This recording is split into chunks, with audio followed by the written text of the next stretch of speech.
Gulf నుంచి వచ్చి రాగానే నా ఫ్రెండ్స్ నాతో ఇలా చేస్తారని ముందే తెలుసుంటే నేను తిరిగి రావడానికి ముందే వీళ్ళతో ఫ్రెండ్షిప్ అయితే బ్రేకప్ చేసుకునేవాడిని. పొద్దున్నే 6 గంటలకైతే నా ఫ్రెండ్ నన్ను పికప్ చేసుకోవడానికి అయితే ఇంటికి వచ్చాడు. గల్ఫ్ నుంచి తిరిగి వచ్చాను కదా, ఏ తాటికల్లో ఈతకల్లో దాయించడానికి తీసుకెళ్తాడని చెప్పేసి ఎగేసుకొని బైక్ అయితే ఎక్కేసాను. ఎక్కడికి వెళ్తున్నామని అడిగే లోపే బైక్ అయితే తీసుకెళ్లి వాళ్ళ తోటలోనైతే ఆపాడు. ఇక్కడ ఉన్న ఎరువు కుప్పలని ఇమ్మేయాలని చెప్పేసి చిన్నగా షాక్ ఇచ్చే మాటలు అయితే చెప్పాడు. ఎలాగో మోసం చేసి ఇంత దూరం అయితే తీసుకొచ్చాడు. కనీసం వీటి తీసుకొచ్చిన పనిముట్లైనా సరిగా లేవు. ఈ పార ఎలా ఉందో ఒకసారి అయితే చూడండి. ఎలాగో కింద మీద పడి ఈ సగం పారాలతోనే పని అయితే కానిచ్చేసాం. ఈ ఎరువు కుప్పల్లోనైతే ఎరువు కంటే ప్లాస్టిక్ కవర్లు ఎక్కువగా కనిపిస్తున్నాయి.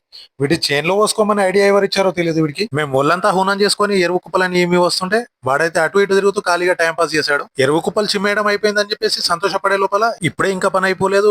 మా ఇంకో ఫ్రెండ్ అయితే వాడి నువ్వు చేన్లో వారిచ్చిన డ్రిప్ పైపులన్నీ మా చేత తీయించాడు. ఈ పనులన్నీ నాకు పాతవే అయినప్పటికీ 2 సంవత్సరాల గ్యాప్ తర్వాత ఈ పనులు చేస్తుంటే మాత్రం ఒళ్ళంతా హూనం అయిపోయింది నాకు. నా ఫ్రెండ్స్ చేసిన పనికి వీళ్ళతో ఫ్రెండ్షిప్ బ్రేకప్ చేసుకోవడం అన్నమాట నాది కరెక్టా కాదా మీరే కామెంట్లలో చెప్పండి. ఇక నుంచి అయితే రెగ్యులర్ గా నా వీడియోస్ అయితే అప్లోడ్ చేయడానికి ట్రై చేస్తాను. మీరు మాత్రం నా ఛానల్ ని సబ్స్క్రైబ్ చేయడం మాత్రం మర్చిపోకండి.